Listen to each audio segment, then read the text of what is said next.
বাস্তবায়ন হবে না এই ধরনের আপনারা নিরাশাও ব্যক্ত করছেন, যেহেতু সংবিধান সংস্কারের পরিষদে আজ ওথ নেওয়া হয়নি। সেই বিষয়টি নিয়েও আমি শুনতে চাই কেন আসলে আপনাদের এতটা নিরাশা, নাম্বার ওয়ান। নাম্বার টু হচ্ছে যে একটু পজিটিভ দিয়েও যদি শুরু করি, যদি আপনার কিছু বলার থাকে নির্বাচনে এই যে মন্ত্রিসভা গঠিত হলো, সেই মন্ত্রিসভা গঠন বা নতুন সরকার যে গঠিত হলো, রাজনৈতিক একটি সরকার যেখানে আপনারা বিরোধী দল হিসেবে থাকবেন, এটা কেমন, আপনার অনুভূতি কেমন এবং কেমন লাগছে? প্রথমেই শেষ প্রশ্নটা বা প্রসঙ্গটা নিয়ে বলি, সেটা হচ্ছে যে এটা সত্যি সত্যি বাংলাদেশের একটি ঐতিহাসিক দিন এবং আমি খুবই কিছু কমপ্লেক্সিটি কমপ্লেন বা যেই অপ্রত্যাশা বা প্রত্যাশা পূরণের ঘাটতি নাজি থাকার পরেও আমি এটাকে খুবই ইতিবাচকভাবে দেখি, কারণ আমরা দীর্ঘদিন লড়াই করেছি একটি গণতান্ত্রিক প্রক্রিয়ায় বাংলাদেশ ঢোকার জন্য, এবং সেটি একটি নির্বাচন এবং নির্বাচনের পরে একটি রাজনৈতিক সরকার, যে সরকারকে জনগণ ম্যান্ডেট দিবে।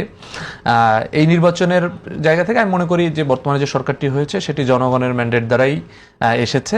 যদিও কিছু জায়গা নিয়ে বিতর্ক আছে, কিন্তু সেই বিতর্কে আমি যদি বেনিফিট অফ ডাউটের বিতর্কগুলোকে মনে করি যে হ্যাঁ ওখানে প্রবলেম হয়েছে, তারপর আমি মনে করি যে বিএনপি এবার মেজরিটি পেয়েছে এবং এটা জনগণের ম্যান্ডেট নিয়ে সরকার এসেছে। এটা একটা ইতিবাচক জায়গা যে আমরা গণতন্ত্রের একেবারেই পারফেকশনের জায়গায় না যেতে পারলেও একটা কাছাকাছি জায়গায় আমরা যাচ্ছি। এটা হয়তো আরো ডেভেলপড হবে যদি আমরা এটাকে ধরে রাখতে পারি। এটা একটা জায়গা। দ্বিতীয় জায়গা হচ্ছে মন্ত্রিসভা নিয়ে যেই প্রত্যাশার জায়গা বলেন, এখানে আরো একটা পজিটিভ দিক, সেটা হচ্ছে যে অনেক আমার ব্যক্তিগতভাবে বা আমাদের যারা একসাথে লড়াই সংগ্রাম করেছি, অনেক পরিচিত আমাদের ভাই ব্রাদার বা সিনিয়র রাজনীতিবিদ যারা আছেন, এরা মন্ত্রিসভায় এসেছেন এবং যাদেরকে অনেককে ব্যক্তিগতভাবে চিনি, তারা ব্যক্তি জীবনে রাজনৈতিক জীবনে অনেক স্ট্রাগল করেছেন, বাংলাদেশ নিয়ে তাদের ভাবনা আছেন।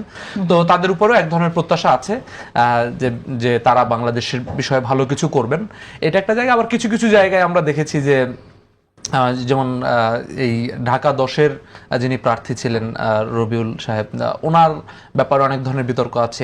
এরকম ব্যক্তিদের নিয়ে আবার 3টা মন্ত্রণালয় উনি পেয়েছেন। তো এরকম কিছু জায়গা, আবার কিছু এনার্জি, জলবায়ু, এই ধরনের কিছু মন্ত্রণালয় আমরা দেখেছি যে যারা দায়িত্ব পেয়েছেন এদের পূর্ব কোনো এক্সপার্টিস বা ওই ফিল্ডে তার কোনো ধরনের কোনো কাজ আমরা এর আগে দেখি নাই। কিন্তু ওভারঅলি আমার কাছে মনে হয়েছে যে তরুণ এবং প্রবীণ মিলে একটা মোটামুটি একটা মন্ত্রিসভা আমরা পেয়েছি। এখন এটা প্রমাণ হবে যে আসলে কতটা তারা কাজে কিভাবে এটার আউটপুটটা দিচ্ছেন। আর প্রথম যে প্রসঙ্গটা আপনি বললেন সেটার বিষয়ে আমরা বলতে চাই যে আমরা এই জায়গাটা প্রথম শপথের দিনই আমরা হতাশ হয়েছি যে একসাথে জুলাই আদেশ বাস্তবায়ন যেটা ছিল সেখানে পরিষ্কার লেখা ছিল যে আসলে 2টা শপথ একই সাথে হতে পারে এবং হবে, এবং একই ব্যক্তি 2টা শপথই পড়াতে পারেন। কিন্তু আমরা দেখেছি যে সেই জুলাই সনদের এবং সংস্কার যে পরিষদ যে সভা যেটা গঠিত হওয়ার কথা, সেটার শপথ নিয়ে বিএনপির এক ধরনের ভিন্ন বক্তব্য, যেটা জুলাই আদেশ বাস্তবায়নের সাথে মিল নাই। এটা একটা জায়গা। দ্বিতীয় কথা হচ্ছে এখানে আবার কিছু প্রসঙ্গ তুলেছে, যেই প্রসঙ্গগুলো আমার কাছে মনে হচ্ছে যে এই প্রসঙ্গগুলো একেবারেই এই নির্বাচন এবং গণভোট এবং এই অন্তর্বর্তীকালীন সরকার এবং জুলাই সবকিছুকে প্রশ্নবিদ্ধ করা হবে যদি এই প্রসঙ্গগুলো ওভাবে তোলা হয়। যেমন বলা হচ্ছে যে সংবিধানে এটা শপথ নেওয়ার বিষয় নাই, কিন্তু বিষয়টা হচ্ছে যে আমরা এই যে ইলেকশনটা করেছি সেই ইলেকশনটাও কিন্তু একটা ঐক্যমতের ভিত্তিতে করেছি, এবং জুলাই সনদ বাস্তবায়ন যে আদেশ, সেই আদেশের শপথের প্রসঙ্গটাও কিন্তু এর ঐক্যমত ছিল। ইভেন এটার মধ্যে নোট অফ ডিসেন্টও ছিল না এই শপথ নেওয়ার বিষয়ে। সো সেইটাকে যদি প্রশ্ন করা হয় যে সংবিধানে নাই বিধে আমরা এখন শপথটা নিতে পারছি না, কিংবা এই ধরনের প্রশ্ন করা হয়, এটা আমার কাছে মনে হচ্ছে যে বিএনপি যেই পরিমাণে ভোট পেয়েছে তার থেকে বেশি মানুষ কিন্তু হ্যাঁ ভোটে ভোট দিয়েছে।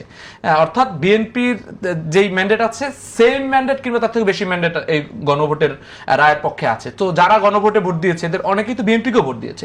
এই মানুষগুলো কিন্তু একই সাথে হতাশ হয়েছে যে যখন এই ধরনের প্রশ্নগুলো তোলা হয়েছে যে এটা নাই। তো সেই জায়গা থেকে আমরা গণভোট জায়গা আবার নোট অফ ডিসেন্টের আলাপগুলো দেখেছি। নোট অফ ডিসেন্টের 3টা প্রসঙ্গের বাইরে বাকিগুলোতে নোট অফ ডিসেন্ট থাকবে। 3টা প্রসঙ্গ স্পেসিফিক্যালি জনগণকেই, পিপলকেই প্রশ্ন করা হয়েছে।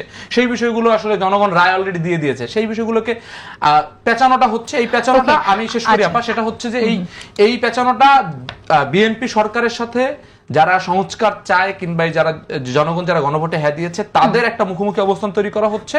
এবং এইটা ব্যক্তিগতভাবে দীর্ঘদিন যারা এই জিনিসটা চেয়েছি, এই গণভোট কিংবা সংস্কারের জায়গাগুলো, সেই জায়গাগুলোতে আমরা অনেকটা হতাশ হয়েছি।